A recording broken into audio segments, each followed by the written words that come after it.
Let's get back on to what's happening in the United States now and catch up with former Foreign Minister Alexander Downer live from London. Great to talk to you again, Alexander. I was mentioning before that I had a chance to meet Joe Biden when I worked for you. You had a meeting for him, I think, late 2006 when he was chair of the Senate Foreign Relations Committee, and I was busy with a whole lot of emails and phone calls and skipped the meeting.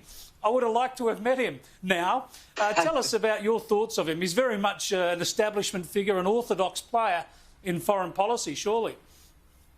Yes, that would be right. He's as a person, you know, I barely know him, but as a person, he's a folksy and pleasant kind of a guy. There's no doubt about that. Very friendly, has an interest in foreign policy and has had, I think, for many years.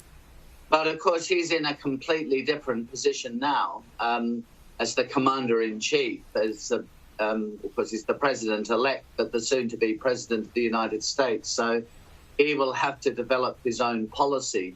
My guess is, but I could be wrong about this, but he will be less of an activist president and more of a ceremonial president. So the people around him, the National Security Advisor, the Secretary of State, the Defense Secretary, these are the people who will really make American foreign policy rather than Joe Biden himself. I think he'll be a quieter kind of a president than we've seen most recently. Donald Trump is confrontational in almost every aspect of his presidency, and including in the relationship with China. Do you think that Beijing will be looking at Joe Biden and think that he's either easier to deal with or perhaps even more malleable? My guess is, first of all, they'll be very cautious in what they say. I think their position would be, we'll just have to wait and see. And secondly, I don't think, I mean, his language, of course, will be much more polite and much more restrained than Donald Trump's was. I mean, that was, in a way, I think, Donald Trump's undoing, the terrible use of language and political expletives.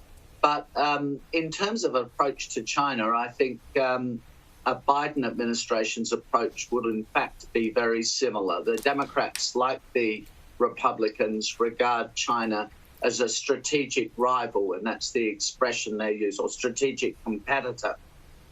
So I don't think he will be going any easier in practice on China than Donald Trump did, and I just don't think there'll be any significant change in China policy.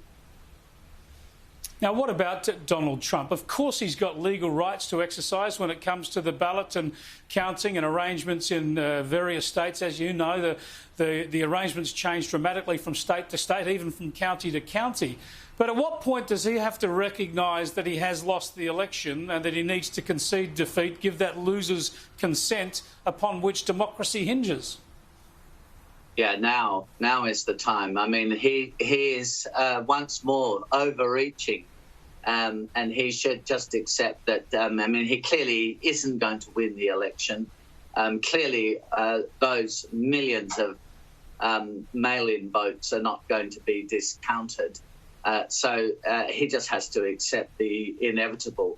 And he should think about the Republican Party, because there's a critical moment in early January for the Republican Party when there are these two special Senate elections in Georgia.